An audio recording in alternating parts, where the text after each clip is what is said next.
안녕하세요. 서울경제TV 아나운서 김수연입니다. 오늘 경제톡에서는요, 한 주간의 암호화폐 관련된 이슈들 보도자료를 통해 살펴보려고 하는데요. 오늘은 5월 마지막 주 금요일입니다. 녹화일 참고하셔서 시청해주시면 되겠습니다. 먼저 첫 번째 소식은요. 미국 증권거래위원회의 커미셔너인 헤스터 퍼스가 디지털 자산이 특정 조건에서 증권 거래로 간주될 수 있음을 밝혔습니다.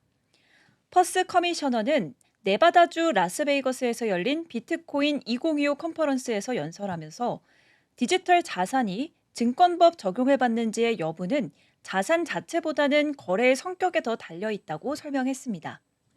퍼스는 초기에 암호화폐가 투자자에게 공급되거나 기업 주식을 토큰화하는 사례를 들면서 대부분의 암호화폐는 그 자체로 증권이 아니지만 특정 방식으로 거래될 경우 증권법 적용이 될 수 있다고 강조했는데요.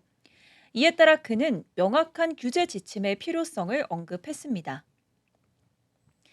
퍼스의 발언은 암호화폐에 대한 규제가 부족해 산업이 다른 관할권으로 이동하는 것을 막기 위한 SEC의 노력의 일환인데요. 지난 1월 도널드 트럼프 대통령 취임 이후 출범한 암호화폐 태스크포스는 전국적으로 업계 관계자들과 논의를 계속해오고 있습니다. SEC 의장 폴 애킨스는 올해 5월 의회 증언에서 몇 달 안에 첫 번째 암호화폐 규제 보고서를 발표하겠다고 밝혔습니다. 좀 더 자세하게 디지털 자산 시장으로 포괄적으로 살펴보겠습니다. 미국 하원 의원들이 디지털 자산 시장의 구조를 개편하는 디지털 자산 시장 명확성 법안을 공식 발의했습니다. 이 법안은 증권거래위원회의 가상자산 산업 감독권을 종료하고 대부분의 가상자산을 상품 선물거래위원회의 관할로 전환하는 내용을 담고 있는데요. 30일 디크립트에 따르면 클라리티 법안은 미국 증권 법률을 수정해 대부분의 가상자산을 증권 정의에서 제외시키면서 SEC의 엄격한 감독에서 벗어나도록 했는데요. 이에 따라 대부분의 가상자산은 디지털 상품으로 분류돼 CFTC의 관리하에 놓이게 됐습니다. CFTC는 전통적으로 금융상품에 대해 보다 완화된 감독 방식을 취하고 있어서 이번 법안이 가상자산 산업의 혁신과 발전을 촉진할 것으로 기대가 되는데요. 브라이언 스타일 하원 의원은 이 법안은 미국 내에서 디지털 자산의 혁신과 발전을 보장하며 소비자를 사기로부터 보호하고 미국의 주도권을 강화한다고 말했습니다. 법안에 따르면 블록체인 시스템과 본질적으로 연계되고 블록체인 참여자 간 가치를 전송하거나 기타 유사 목적에 사용되는 디지털 자산은 디지털 상품으로 간주됩니다. 해당 정의는 이더리움, 솔라나, 카르다노, 리플, 도지코인 등 주요 가상자산을 포함합니다. 증권이나 증권 파생 상품에 해당하는 자산은 디지털 상품으로 간주되지는 않는데요. 다만 이를 규정하는 구체적인 기준은 법안에 명시되지 않아 논란의 여지가 남아 있습니다. 클라리티 법안은 블록체인 네트워크가 성숙한 시스템으로 인정받기 위한 기준도 마련했습니다. 네트워크가 오픈소스, 자동화, 단일, 개인 또는 단체의 통제에서 자유로워야 하며 어떠한 개인이나 단체도 자산의 20%를 초과해서 소유해서는 안 됩니다. 이런 절차를 통해 성숙한 블록체인 시스템으로 인증받으면 토큰 창립자 및 기관 보유자들의 자유로운 거래 등이 허용되는 규제 완화 혜택을 받을 수 있습니다. 하지만 이러한 인증 과정은 오랜 시간이 소요되고 그 효과 또한 제한적이라는 비판이 나오고 있는데요. 클라리티 법안은 공화당 주도로 발의됐으며 민주당 의원 3명도 공동 발의자로 참여해 초당적인 지지를 받고 있습니다. 현재 법안은 하원 금융서비스위원회로 이동해 심의를 앞두고 있는데요. 하지만 법안이 기존 금융시장에 미칠 파급 효과에 대한 우려와 성숙한 블록체인 시스템 인증 과정의 실효성에 대한 의문은 과제로 남아있는 상태입니다. 이에 따라 법안의 최종 통과 여부와 그 내용의 귀추가 주목되고 있습니다. 이처럼 미국은 규제와 제도 정비에 속도를 본격적으로 내고 있는데요. 영국도 디지털 자산 시장에 대한 새로운 시도를 시도하고 있습니다. 함께 보시겠습니다. 영국 개혁당의 나이젤 파라지 대표가 다음 총선에서 승리할 경우 암호화폐 친화적 법안을 도입하고 영국 중앙은행의 비트코인을 비축하겠다고 약속했습니다. 파라지는 라스베이거스에서 열린 비트코인 컨퍼런스에서 우리는 암호화폐 자산과 디지털 금융법을 준비했다고 말했습니다. 또 총선에서 승리하면 이를 실행에 옮길 계획이다라고 밝혔는데요. 그는 암호화폐 혁명을 시작해 런던을 세계 주요 암호화폐 거래 중심지 중 하나로 만들겠다는 의지를 보였습니다. 해당 법안은 은행이 암호화폐와 관련된 거래로 고객 계좌를 폐쇄하지 못하게 금지하고요. 암호화폐 자산에 대한 10% 양도소득세 시행을 포함하고 있습니다. 파라즈는 세금이 합리적이라면 국민이 기꺼이 납세할 것이라고 강조했습니다. 이와 함께 영국 중앙은행 디지털 통화 도입에는 반대 입장을 표명했습니다. 개혁당은 영국 여론조사에서 상승세를 타고 있는데요. 올해 5월 지방선거에서도 성과를 보였습니다. 다음 총선은 2029년 8월로 예정돼 있습니다. 또 개혁당은 이번 주 목요일 유럽 최초로 암호화폐 기부를 허용하는 정당이 될 것이라고 밝혀서 암호화폐를 활용한 정치 활동을 강화할 방침인데요. 암호화폐 업계는 파리지의 구체적인 실행 방안에 주목하고 있고요. 런던이 실제로 세계 암호화폐 거래 중심지로 성장할지도 함께 주목하고 있습니다. 영국의 움직임과 더불어서 다시 미국으로 돌아오겠습니다.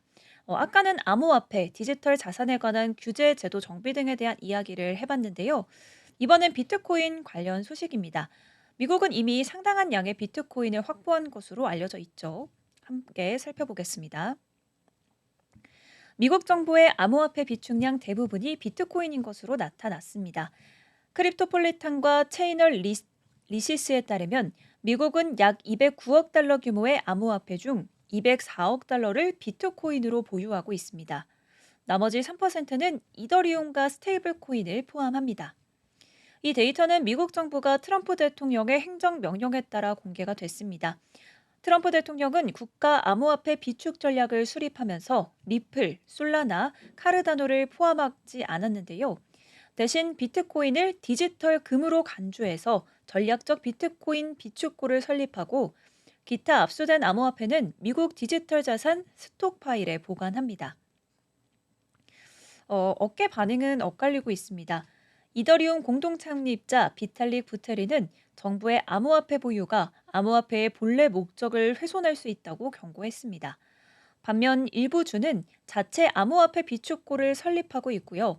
다른 주는 변동성을 이유로 거부했습니다. 암호화폐 전문가 오스틴 캠벨은 비축고가 주목 끌기용에 불과하다고 지적했습니다.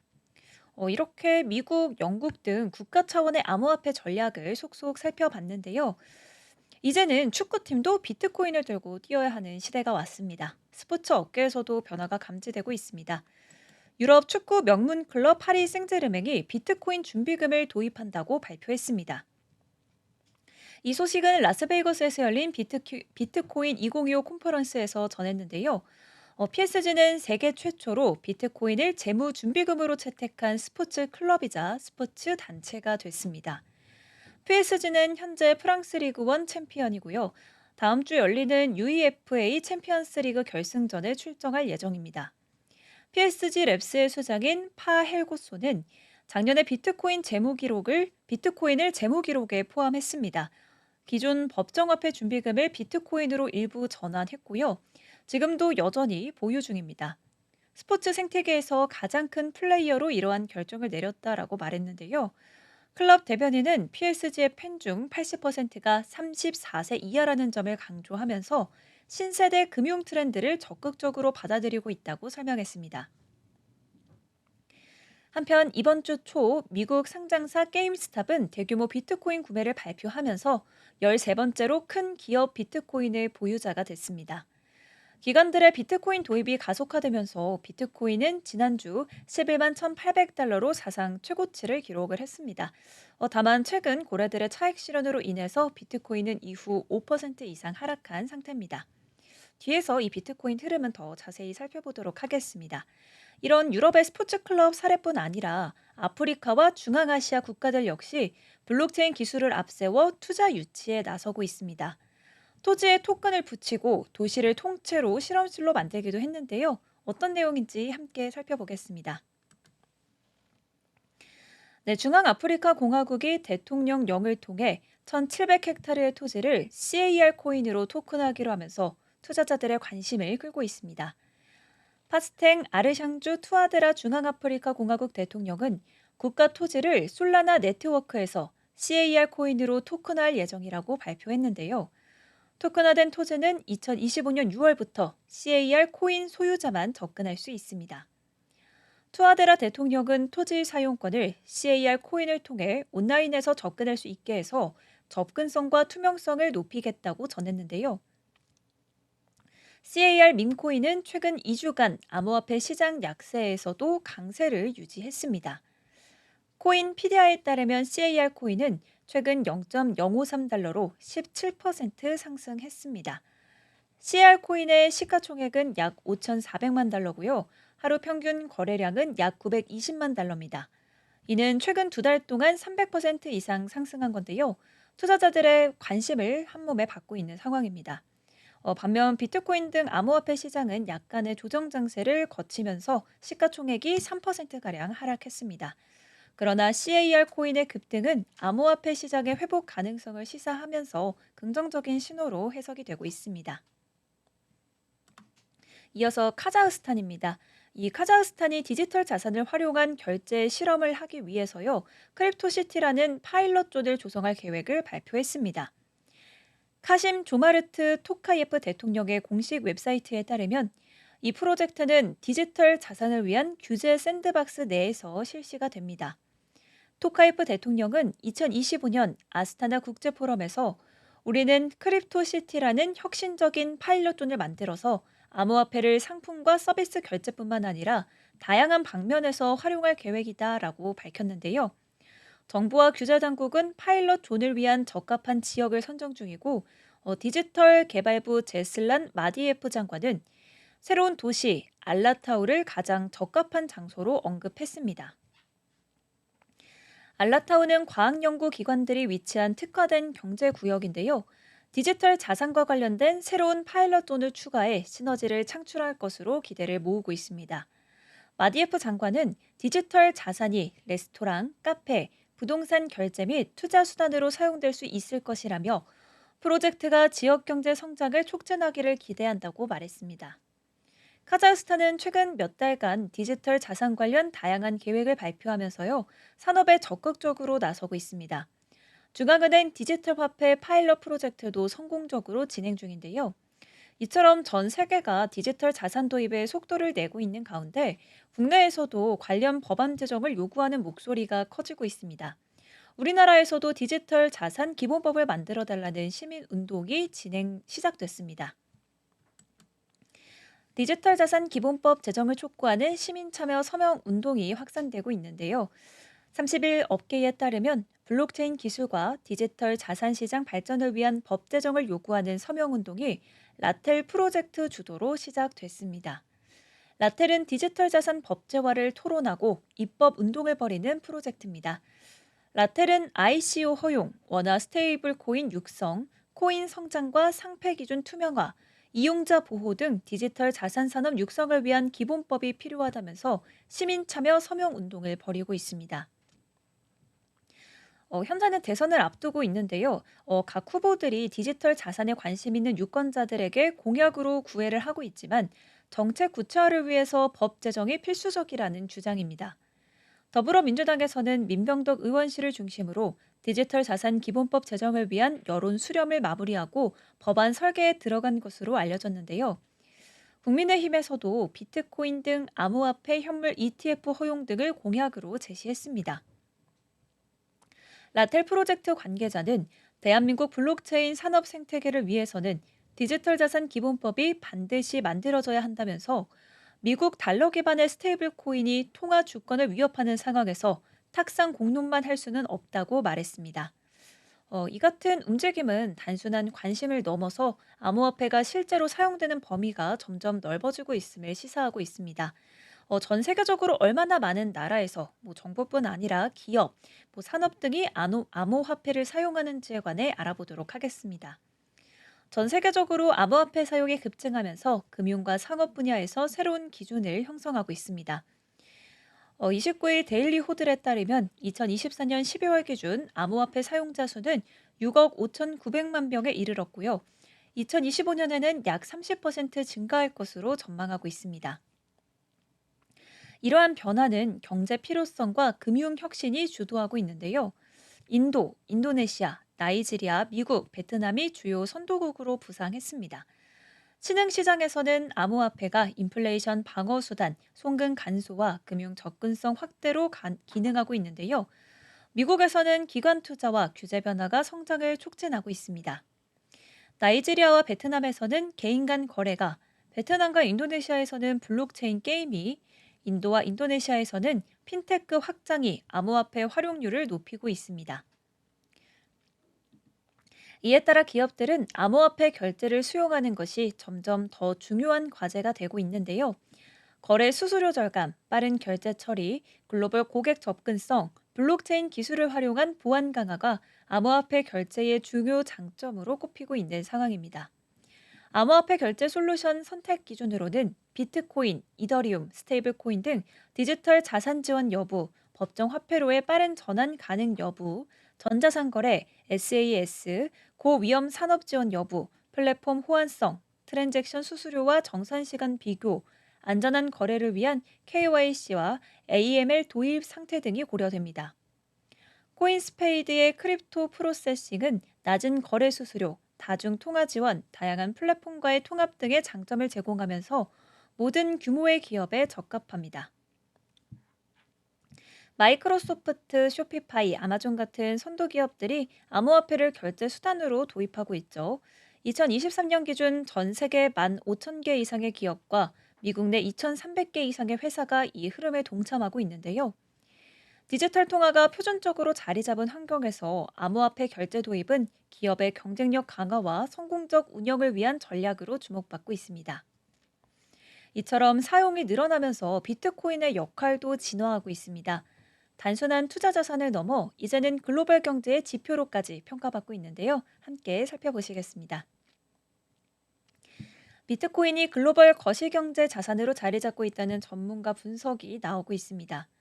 온체인 분석가 윌리우는 비트코인이 이제 시장 주기를 반복하지 않고 세계 경제의 흐름을 예측하는 탄광 속 카나리아 역할을 할 것이라고 밝혔는데요. 윌리우는 29일 X를 통해 비트코인이 반감기 등 내부 요인보다 글로벌 유동성 같은 거시경제적 변수에 더 큰 영향을 받는다고 전했습니다. 실제로 비트코인은 2024년 4월 네 번째 반감기를 거치면서요. 채굴 보상이 줄었지만 반감기만으로 가격이 급등락하는 전통적 패턴은 약화되고 있습니다. 우는 비트코인이 인플레이션 저항과 희소성이라는 본질적 특성에 더해 이제는 글로벌 유동성 변화와 경제적 불확실성이 민감하게 반응하는 자산으로 진화했다고 강조했는데요.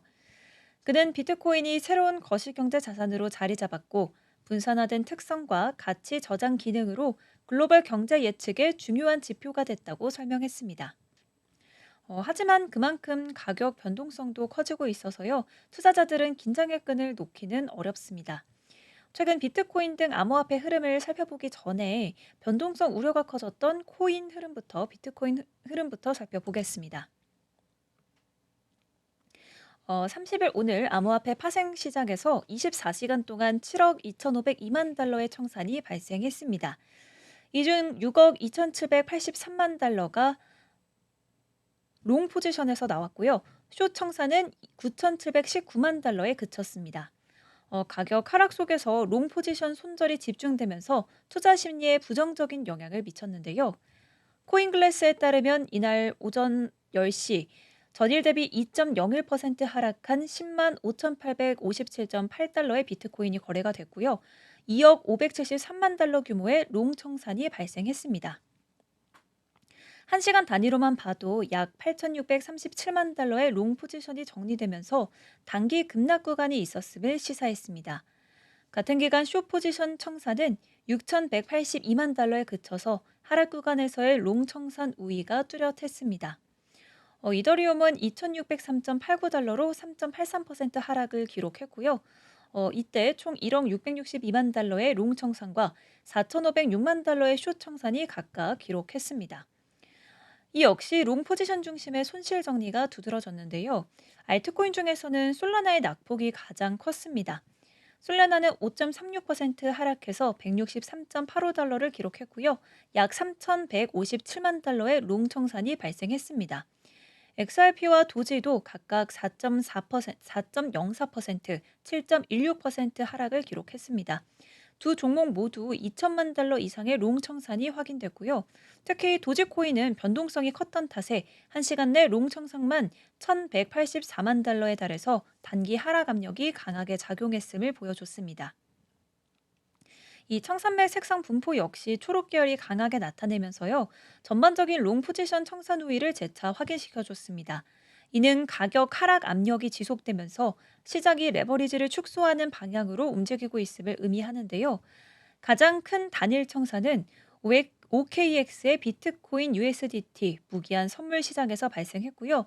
해당 포지션은 1274만 달러에 달합니다. 이번 청산 흐름은 가격 조정 국면과 맞물려서 과도한 레버리지 청산이 동반되며 시장 안정성을 일시적으로 저해한 모습입니다.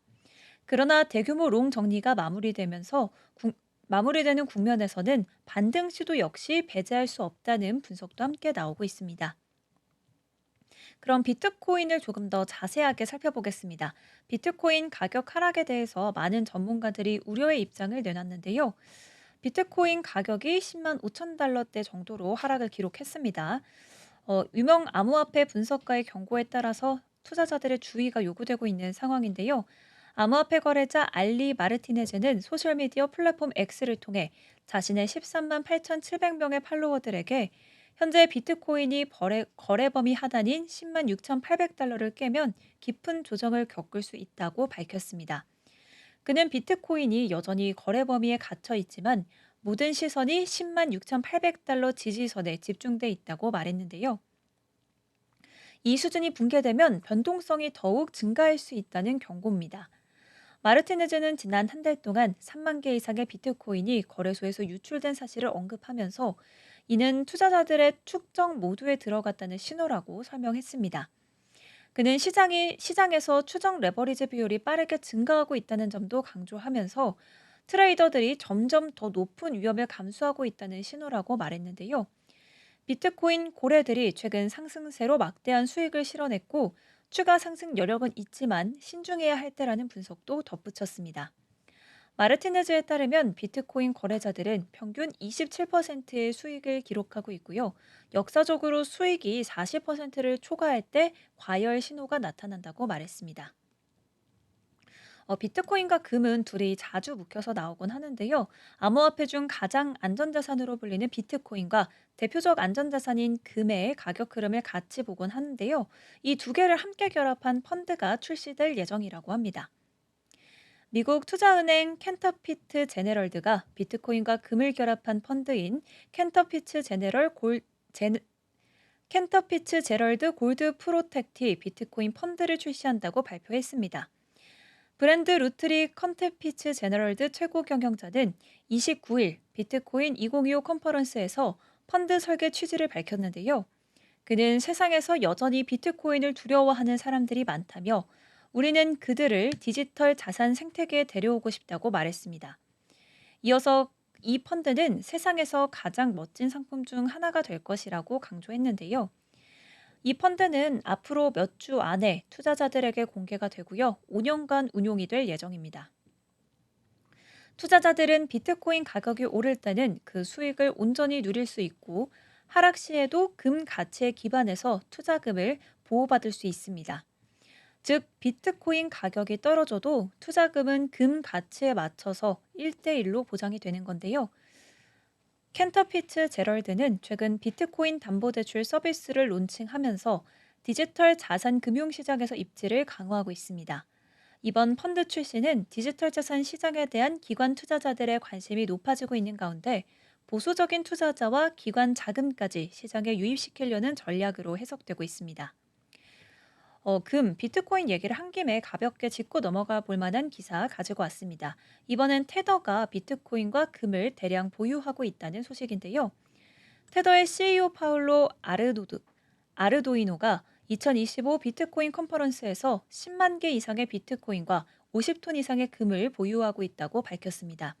테더는 현재 기준으로 비트코인 100억 달러와 상당한 규모의 금을 보유해 암호화폐 업계에서 큰 자산을 보유한 기업으로 자리 잡았는데요. 아르도이노는 금 보유 이유에 대해 비트코인 지지자들의 회의적인 시선과 금이 법정화폐와 경쟁함을 강조했습니다. 테더는 또한 에너지 생산과 비트코인 채굴에 20억 달러 이상을 투자하고요. 연말까지 세계 최대 비트코인 채굴 회사가 되는 것을 목표로 하고 있는데요. 테더의 후원사 켄터 피츠제럴드 자산운용은 금 가격을 기반으로 비트코인 투자를 보호하는 펀드를 발표했고, 트웬티인 캐피탈은 1억 달러 추가 조달로 비트코인 매입 계획을 밝혔습니다. 이 트웬티인 캐피탈은 나스닥 상장도 함께 추진 중에 있습니다. 오늘 경제톡 저희가 준비한 소식은 여기까지입니다. 다음에 더 알찬 소식들 들고 찾아오겠습니다. 시청해주신 여러분 고맙습니다.